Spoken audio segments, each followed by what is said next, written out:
You're in the water loop.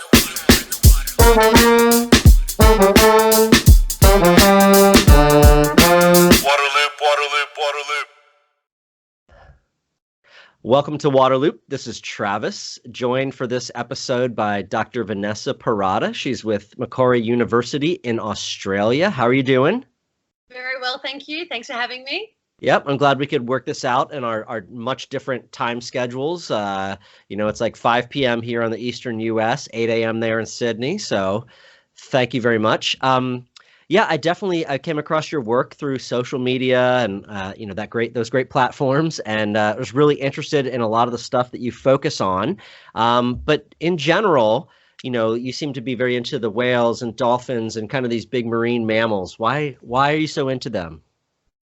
I've always had a fascination with them, and I can't kind of pinpoint a moment, but I always remember as a young kid that I just love these animals. And maybe I often say to people it was the movie Free Willy that inspired me and like many other children of my generation to want to be involved in some sort of cetacean, which is a collective term for whales, dolphins, or porpoises. And so, ever since then, it's the way they look, it's the way they're mammals like you and I, but they live in the ocean. So they're air-breathing animals that have adapted so well to an aquatic environment, which is so cool. And if you've ever been next to a whale or a dolphin, more so a whale because of their size, it just gives you such an amazing, like an exhilarating experience and feeling that you're next to this powerful animal that is at the same time so gentle. So there are a number of reasons.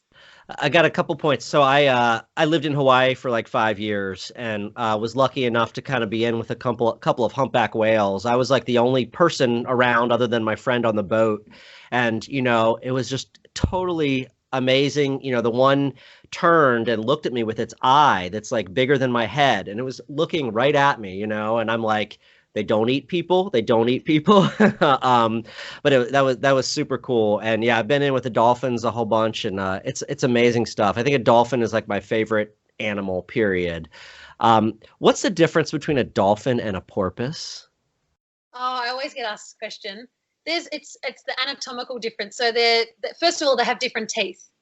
So porpoise teeth are more spade-like, and dolphin teeth are conical, so kind of cone-shaped. Okay. So think teeth, first of all, and also the appearance of most porpoises, they're beakless. So if you think of Flipper, your iconic dolphin, which is a bottom, and they have this very elongated rostrum, so the mouth area. So they're the two kind of differences. Okay. That's on speaking. Yeah. Cool. So there's a couple areas of research, things you've done that I'm super interested in and want to talk to you about. I think one of these things I saw before I made the connection that it was you that was involved with this, and that's using drones to fly out over the ocean, fly over whales, and collect what comes out of that blowhole, which is termed whale snot, I guess. So what's that about? How did you get involved with that and come up with the idea to use drones and conduct that research? Well, that is such a major component of my PhD, and it's really a passion project. So the idea, when I started my PhD early around 2015, so a couple of years ago now, and at the time, drone technology was really coming into the space of just everything. Drones were really accessible and they were really hot. You could see amazing footage with drones. And at the same time, I was very fortunate to be around some really, I would say world-leading drone experts that are based here in Australia. And so we were out on a boat off Sydney and we kind of were watching whales, and it just was perfect because I thought, wouldn't it be great to combine the use of drones as a non-invasive way of studying whales? And so from that, I then did some reading as you do in your PhD, which my PhD, for those who don't really know, is more conservation-based. Okay. And the conservation applications is something that I'm really, really passionate about, like trying to actually make a difference for conserving these animals. And so through the reading of the literature, there was, at the time, looking at whale health, which is something I was really interested in. And many years ago, so I think one of the earliest, actually not really too long ago, a publication came out in 2010, which looked at the use of collecting blow, which was this whale spray that you see as a whale comes to the surface to breathe, which we used to think was just water, but rather it's not. It's this, it's this whole juicy biological mixture of health information. So kind of like if you pick your nose and you rub your finger on a petri dish or some sort of substrate to collect bacteria, you will find a lot of interesting things from there. So is myself talking with the right people, reading the literature at the right time, and then coming up with this novel thought process of, you know, coming together with industry, science and technology to create something great. So from that, I was able to use the idea of collecting health information via the use of blow samples off the animals that we have here in Australia, and then using my knowledge of whales to combine with someone who had great drone technology knowledge, which was that of the company I was working with here in Australia, which is Heligai Scientific. Okay. And we've got a great collaborative partnership, which is fantastic, which has allowed us to develop these custom-built drone technology. So these drones that essentially have a petri dish on top of them. Yeah. So the petri dish is the collection bit for the whale snot. And the idea is that the dish is shut. And so as the drone flies over to the whale to collect a whale snot sample, the dish is opened, and then it flies through the sample, hopefully collecting whale snot, which looks a lot like water. It's kind of droplet-like. And then the dish is shut, securing the sample to minimize contamination. And so the idea of collecting whale snot, because many of your listeners are probably like, well, why do we want to know about it in the first place? Right. Is it just an excuse to fly drones over a whale? Well, rather, it's a really great way, a non-invasive step towards studying whales. And it's one of the first steps to collecting baseline information of bacteria living in whale lungs. Because in the past, to be able to collect health information from whales, we were limited to whales that we'd either killed, which was simply unethical, and those whales that were hunted, in which case, I said that whales that had stranded. Yeah. And their health is usually compromised when they strand. So this method is allowing us to collect biological samples from free-swimming whales, which we would consider maybe healthy or not healthy, depending on how they look or maybe their status, and allows us to collect this information over time, which might be able to act as an early monitoring or detection tool for changes in population health, which, given this population off Australia, the East Coast humpback whale population is growing at around 10% each year. So, yeah, there's a host of reasons why the technology has come in, why we want to ask these kind of questions. And then most of all, by using the humpback whale population off Sydney, which is a very healthy population, we can compare, using this method, the whale snot that we find here to other whale populations around the world. Very cool. So when did you start doing this? Like, when was kind of like the first trial? So it was probably 2015 it was probably 2016. Okay. And before we had any drone flying next to a whale, it's very important that we had to ensure that we had, well, first of all, our drone was ready to go. So the drone technology, because we had such a limited budget on my PhD budget, which is fine because I'm very grateful to have any funds to do anything, and this enabled myself and my drone pilot to become creative. And because of that amount, we got so creative that we developed this drone that was essentially had none of the bits and bobs that would make it easy for someone like myself to fly. So my flying skills were out of the question here. So there's no GPS, there's no any system to warn you that you're flying too close to a wall or you're about to hit the ground. There's nothing of that. It's operated in pure manual mode. Yeah. And we had trials. I pretended to be the whale by holding a hose and holding a sprinkler. So waiting for the whale to the drone to fly through the hose. It was so much fun. We had bombs that we were using to work out where the spray would likely go with the rotation of the propellers. And that moment where we actually went out and we had our drone fly over a whale, that moment was so special. I remember it was just off Bondi Beach. Actually, I don't think I've ever spoken about this. Yeah, it was off Bondi Beach, and it was a beautiful winter's day because the whales migrate from Antarctica to northern Queensland each year. Okay. And during that time, they migrate past Sydney, which is one of their major cities, well, the largest city they will pass. And it was such a nice day, and they're traveling. This one individual was traveling this migratory corridor, so we have lots of whales travel through, and we decided we'd take the chance. We worked out its behaviour, so it was coming up every now and then. So whales have a downtime and an uptime. The downtime is the period of time which they're underwater, and then they can come back up. And you can actually kind of work this out when they're migrating. So yes, that whale's been down for about 5 minutes now. It's due to come up. And you can become quite good at it if you have a textbook whale, in my opinion. So a whale does what you've predicted it's going to do, and then hopefully do the same thing. So that all happened. And then we decided to launch the drone, and I was very nervous because we had an expensive GoPro camera on the drone. This is a drone that has no GPS.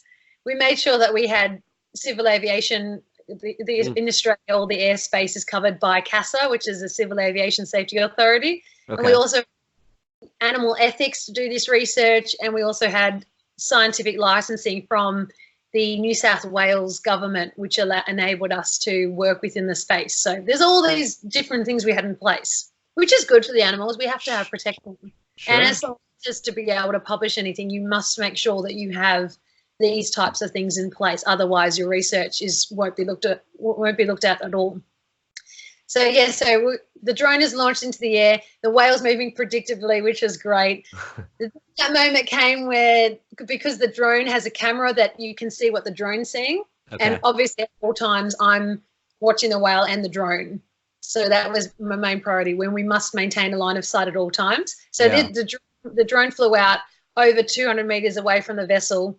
The whale's in the distance. It's getting further and further, excuse me, away from our boat. Bondi's to the left of us, Bondi Beach, that is, for your listeners.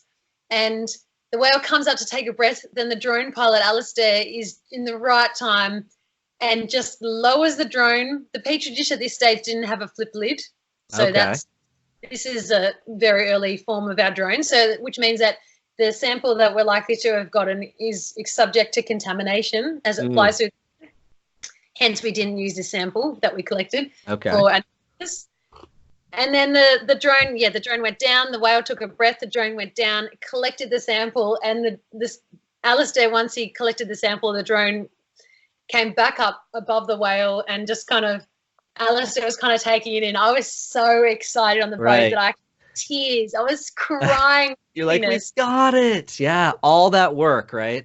Yeah, but unfortunately, Alistair, because he had to maintain focus on the drone, because we had a drone in the air still. So our sample was still there, vulnerable, and the drone was still there. We had to get that drone back. So he couldn't like properly celebrate in the moment. He had to contain himself for a little bit, right? And then here's me so excited. I was just, oh my God, this is amazing. This is what we've been working so hard for, is actually become a reality. And then the drone comes into the vessel, so we have a procedure in place. So when the drone comes in, we stand inside the cabin of the vessel we're working at, and the drone pilot is there. So safety is always our main priority when working for doing any of this type of thing at sea. The drone is lowered into the vessel and it's safe, and then that's when celebration happened. Yeah. Awesome. That's good stuff. Yeah, it was so fun. It was great. Yeah.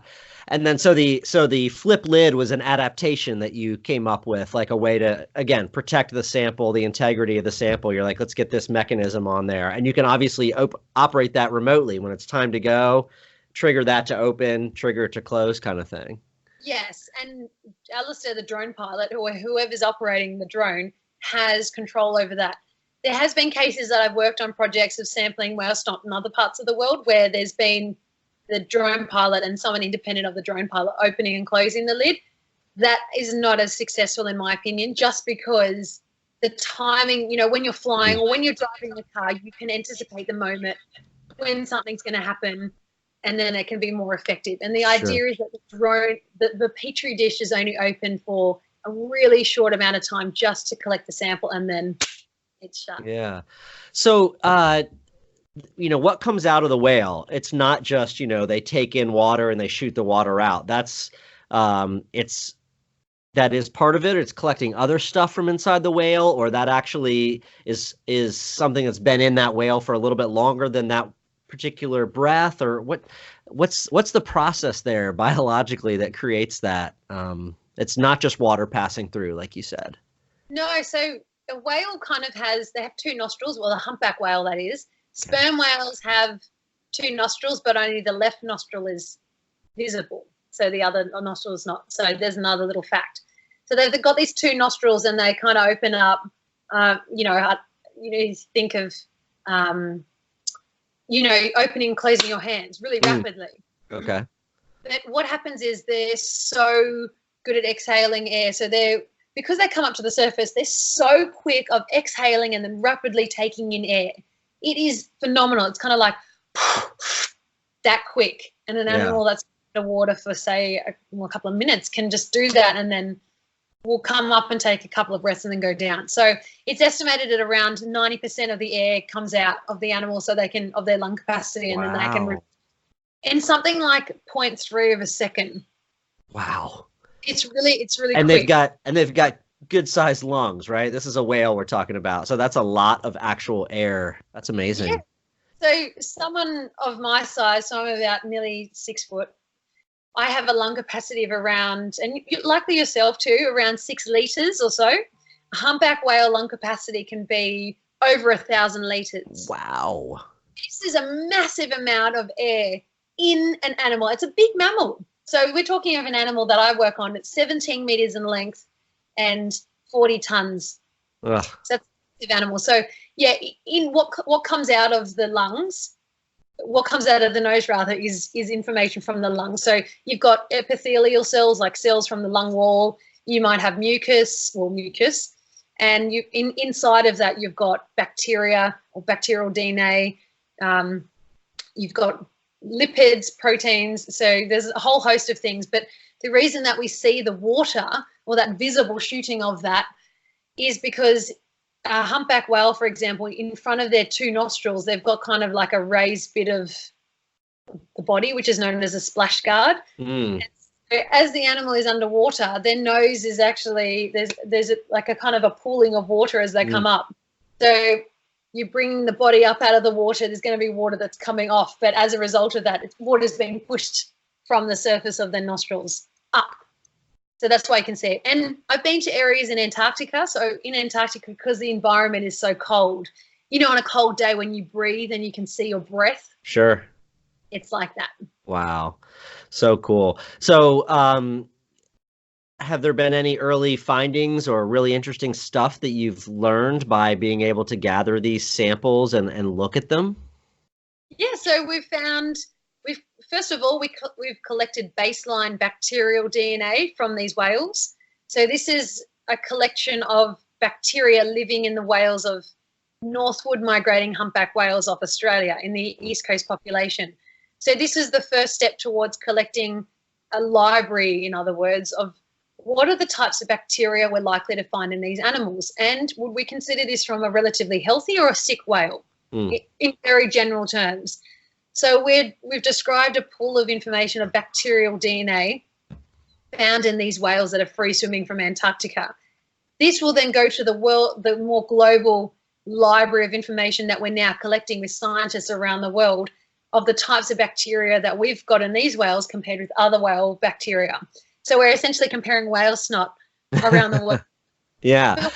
When we've found from that these whales are carrying similar bacteria to other whales around the world. We've also found that they've got similar bacteria to bacteria found on sharks and other fish in the ocean, which is likely to be the case because there's a lot of different microbes floating around the ocean. And the most exciting discovery that we found is that these whales are carrying viruses. And this is a super, super cool step because, to our knowledge, this is the world's first or the only study to have found viruses via whale snot through the collection of drones. So drones have potentially use for surveying virological data, and that's super cool. So, for example, we found a virus that is associated with an ice shelf down in Antarctica, which, surprise, surprise, these animals are feeding in areas around Antarctica. And it's just kind of giving us that more that link that these animals are capable of carrying viruses across the ocean, and which gives rise to the potential use of whales as mobile monitors of ocean health. It's just so bizarre that we're essentially studying the world's smallest organisms from the largest animals. I like that. Look at all the potential, like ways you can go with this. So many different angles and so much potential. Has the use of drones in this way kicked in any other places around the world? Is anybody copying your approach? Well, thankfully, I haven't seen the flip lid division, the product of that on any other drone yet. But thankfully, we have this research published, so people can do it as long as they reference our paper. And so that's the main thing. And the idea of science is that you want it to be collaborative. You want other people to do good for whales, and that's what we're all here as scientists, to do just that. So if people are going to do it, that's fine, that's great, as long as we all work together to create a bigger and better knowledge base of ways that we can help monitor populations in the future and potentially detect changes in health that might be able to safeguard smaller populations, for example, like the terrible situation in the Northern Hemisphere with the North Atlantic right whale, where their numbers are so low, it's not very good. And one of the main reasons is anthropogenic activities such as shipping and fishing gear entanglement. But yeah, so the whole drones have essentially allowed researchers to collect information from whales in a much safer capacity, and also advances in technology like DNA sequencing has enabled us to really refine the amount by collecting smaller amounts of information, allowing us to do more with that and answer bigger and better questions. Sure. You mentioned the impact of shipping activity on whales, and I know that was another area of your research that I really was curious about. Again, I saw this article someplace, didn't even know the connection to you, but so you're making all this impact. So could you talk about that and looking at kind of, there's so much shipping that goes on around the world, right? It's just it's crazy. I don't know if people really realize how many ships are out there and how they're always out there, and the highways that they create across the ocean. What did you take a look at when it comes to how they impact the big marine mammals? And I think even not just mammals, maybe you looked at like their impact on sharks and stuff too, or?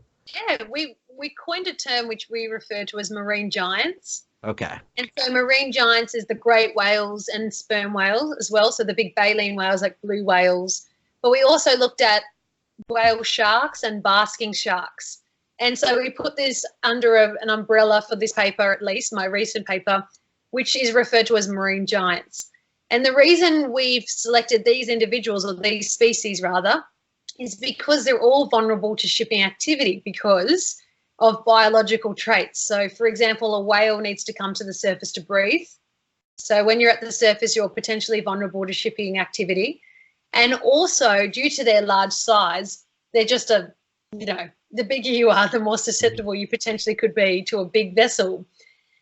In addition to that, basking sharks and whale sharks, and I'm not a shark expert, just for the record, but the literature I've read in collaborations with shark experts is that these animals will come to the surface at time either to feed, and that for whales as well, whales will feed at the surface, some of them, and also to bask in the sun and to warm up.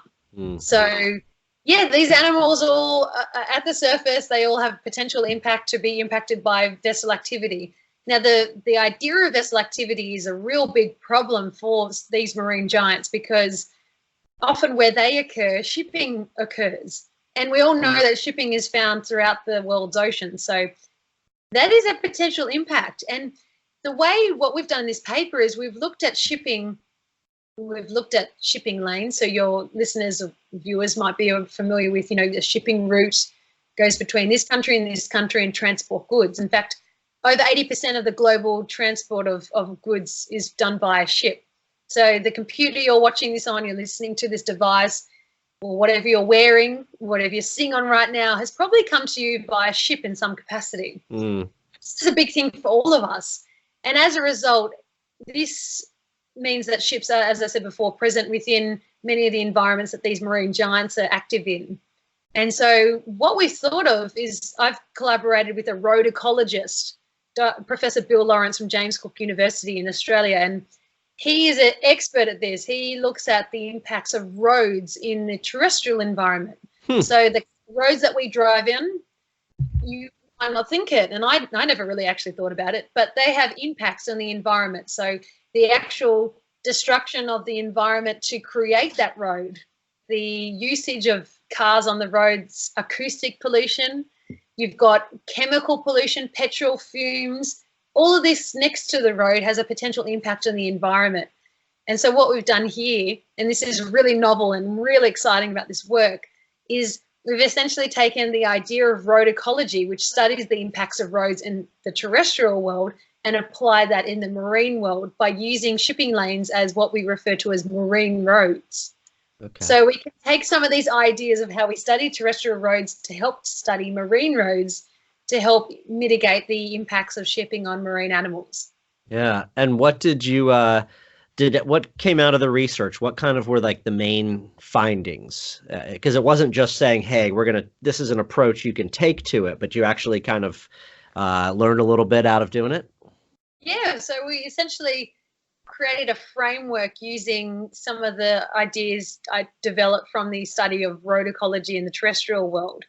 So we've got this framework which looks at monitoring within the marine road, so looking at the impacts that ships have directly on animals, so that, for example, ship strike is a big thing, and ways at which we can try and prevent that is by looking at where animals are likely to occur, and in some cases around the world, which is being done really successfully, altered shipping areas to minimise interactions with animals. So, for example, the North Atlantic right whale, there are zones which avoid these animals in seasonal area, in certain times of the year rather. And then another big finding is looking at the area around or outside the marine road, directly outside the marine road, as transition zones. So we do know that the impact is not only occurring within the shipping channel or marine road, but rather they have a potential to impact whales and other marine giants such as whale sharks and basking sharks outside of the marine road. And an example of that is acoustic pollution. So ships create sound, and sound is obviously greatest at the source, but they also, sound can transmit for many, many kilometres away past the source. And so that has a potential to acoustically pollute whale environments, which for some whales, they heavily use sound to communicate, and that can mask and clutter the available space for communicating. Just like it would be cluttering you and I having a talk now, there'd be a massive ship coming and we probably wouldn't be able to chat. Can't hear you. What? Huh? Yeah. So this is some of the stuff you talked about where you're, taking your science and your research and applying it to actual conservation, which is awesome.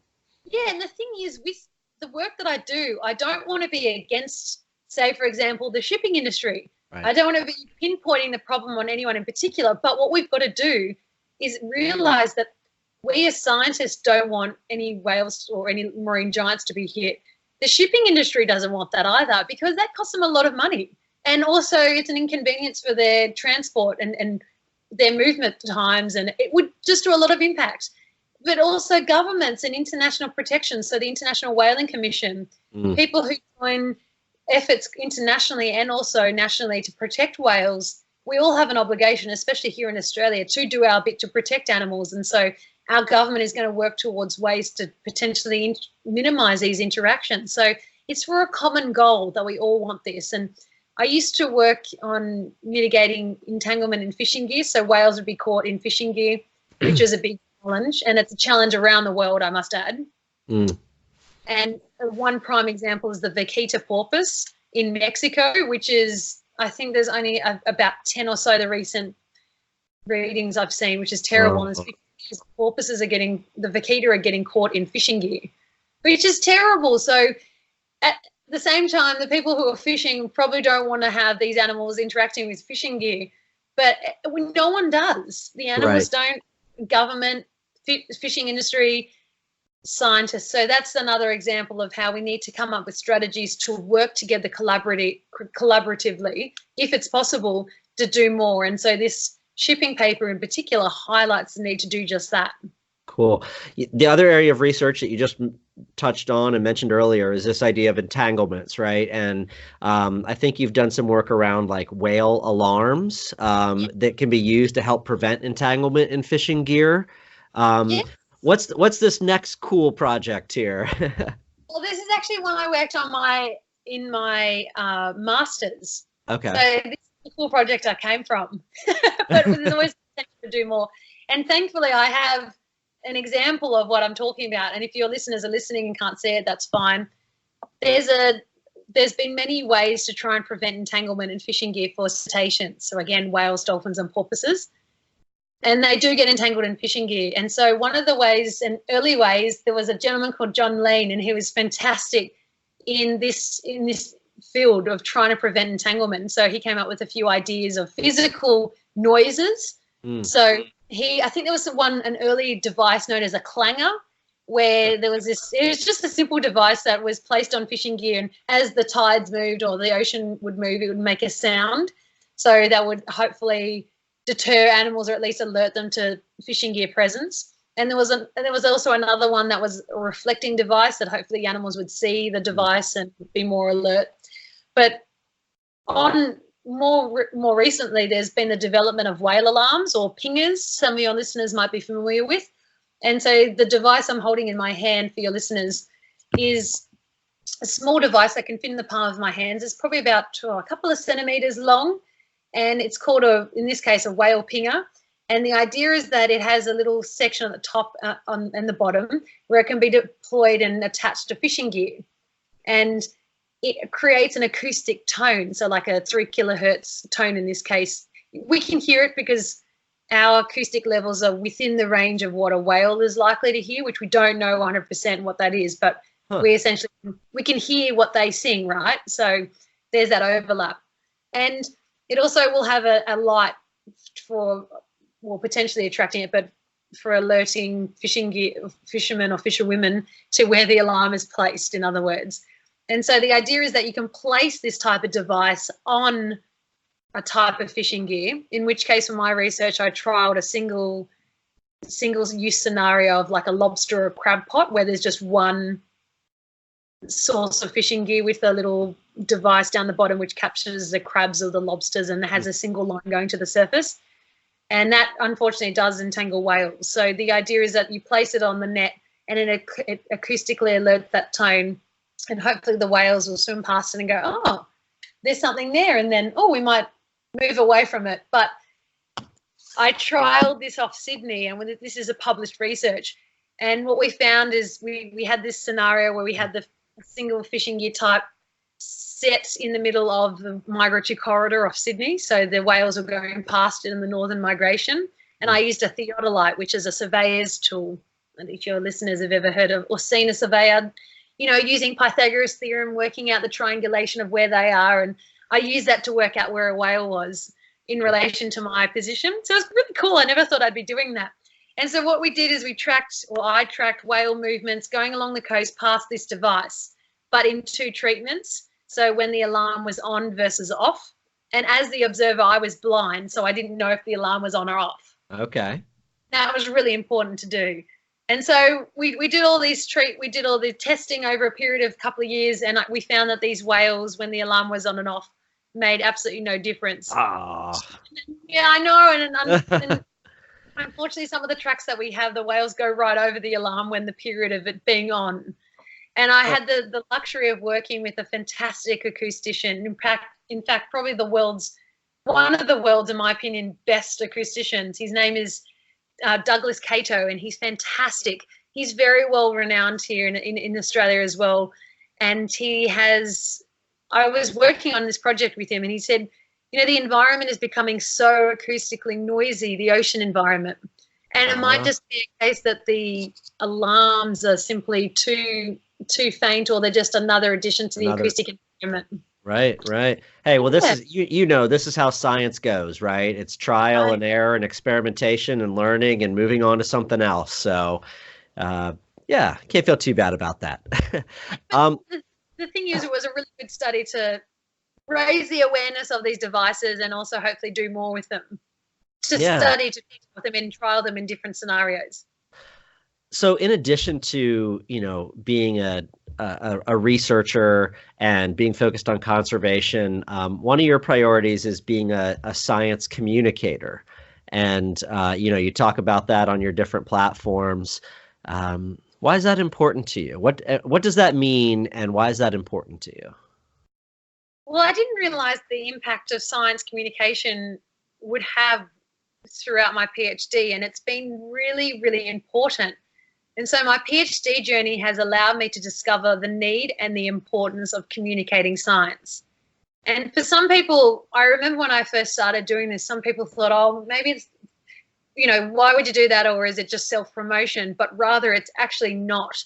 It's really important for scientists, especially scientists, doing research to allow their research to be known, depending, and I must admit there are some projects which are confidential and you can't. In that case, that's fine and understandable.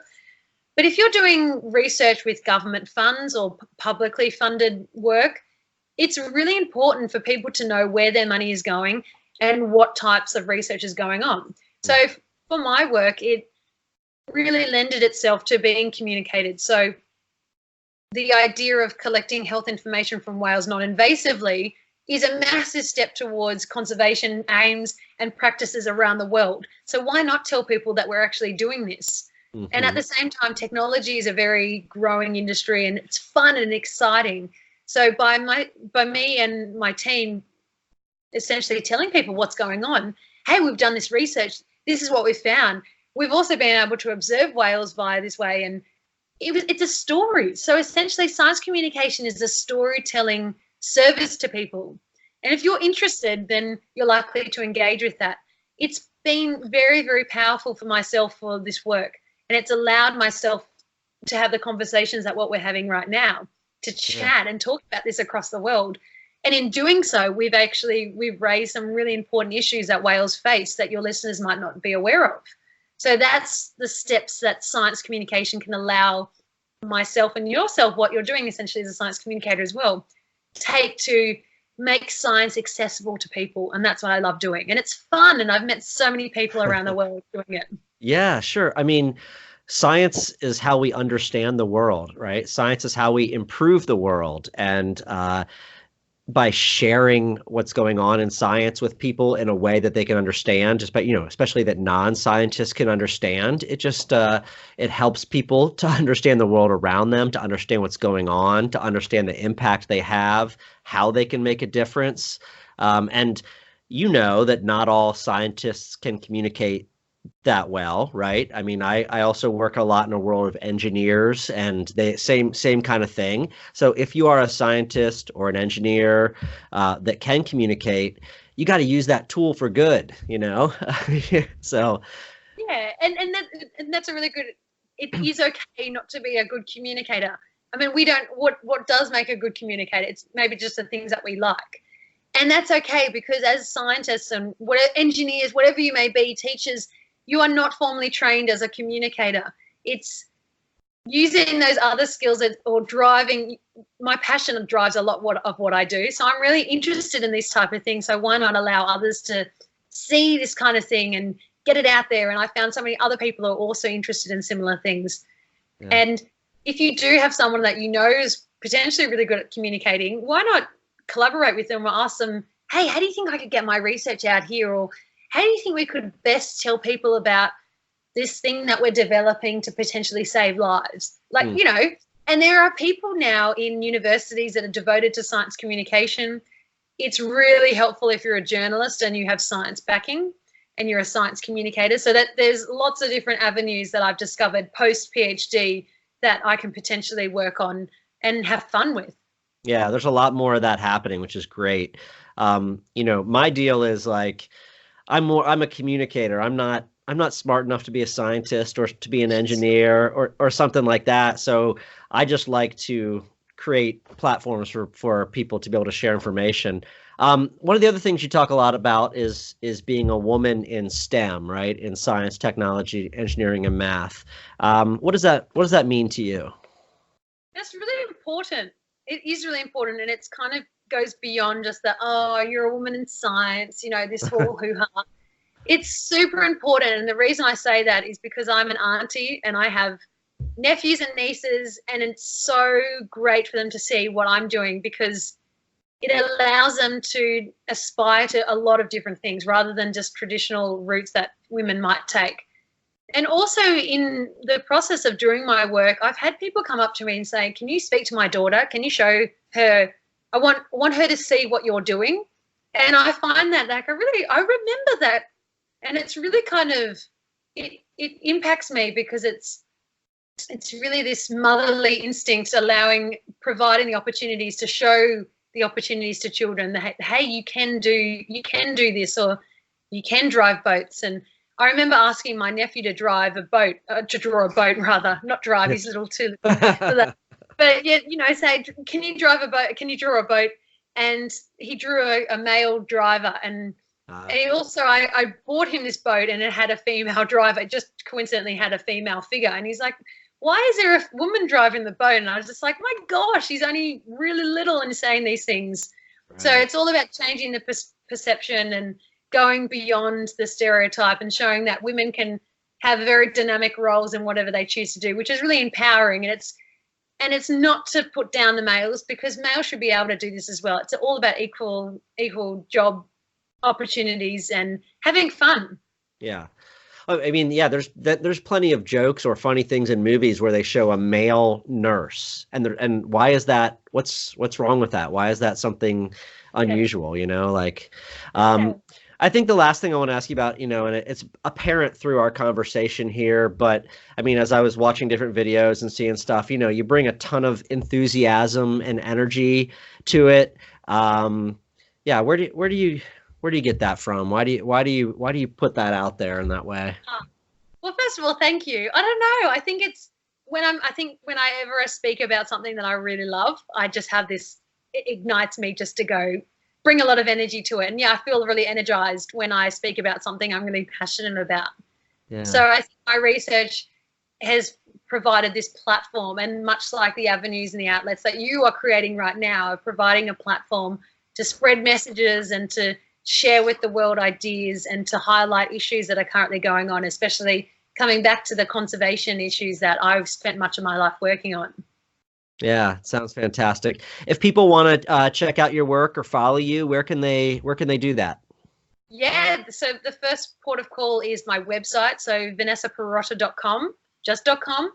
And I'm on there. You'll have all my social media, but I can tell you independently. So Twitter is Vanessa Pirotta, so VANESSA PIROTTA.